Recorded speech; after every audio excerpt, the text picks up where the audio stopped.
Hi. Now, looking at the global events, we can predict that the world is moving towards a war, a great war.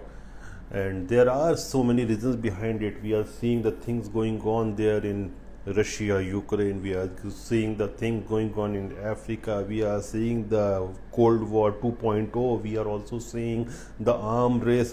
Again, it has started. We are also seeing the stuff going on in South China Sea. So things are not very good, and history teaches us a lot of things. History is just not for reading. It is basically so that you can understand what mistakes happened previously and what may occur in the recent times or in the coming days or coming months or coming years. And if you look at the history of second great war, the World War II, it was Germany which occupied first. It was the occupation of Rhineland by Germany. Then after the occupation of Rhineland, what happened? Hitler again marched towards Austria. They controlled Austria. Then they went for Sudetenland. It was a part of Czechoslovakia, which was dominated by the German population. But nobody was saying anything. Nobody was stopping them. Why they were not being stopped? Because there was a great recession going on, especially in Europe and also in United States of America. Then it was followed by the Munich conference there in 1938, and it was promised to UK and France by Germany that after Sudetenland, Germany won't advance for any other country. But what they did, they actually occupied the whole of Czechoslovakia. Then they went for Poland, and when the invasion of Poland took place in 1939, then UK and France understood that these guys are not going to stop, and also they were not coming out of recession. Now, what is the connection between recession and war? See what happens when there is a recession, and if you go for a war, there will be destruction.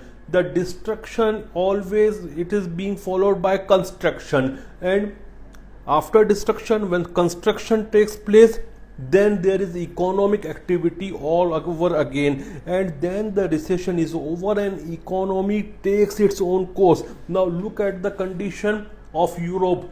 Almost the entire Eurozone, including Germany, which is the financial and economic engine of European Union, it is under recession. The condition of Great Britain in Europe is really bad. Scandinavian countries are also suffering from problems of economy. Even a country like Netherlands, which finances a lot of European Union activities, it has officially entered into recession. You go to United States of America, things are really bleak. Yes, there is the power of dollar, the greenback is supporting them, but till when it will support? The process of de-dollarization is also going on. Just don't look at China, that China is going through de-dollarization. Other countries like India has recently paid the United Arab Emirates for its import of energy in Indian rupees. So de-dollarization is also taking place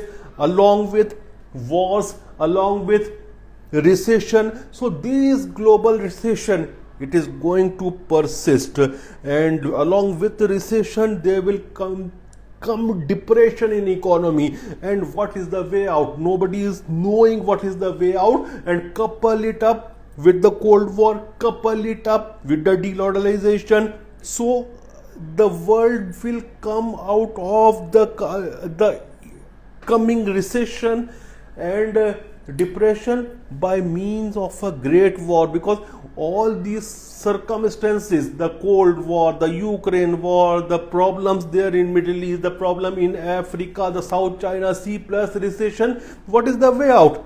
The way out of the economic theory will be through a war.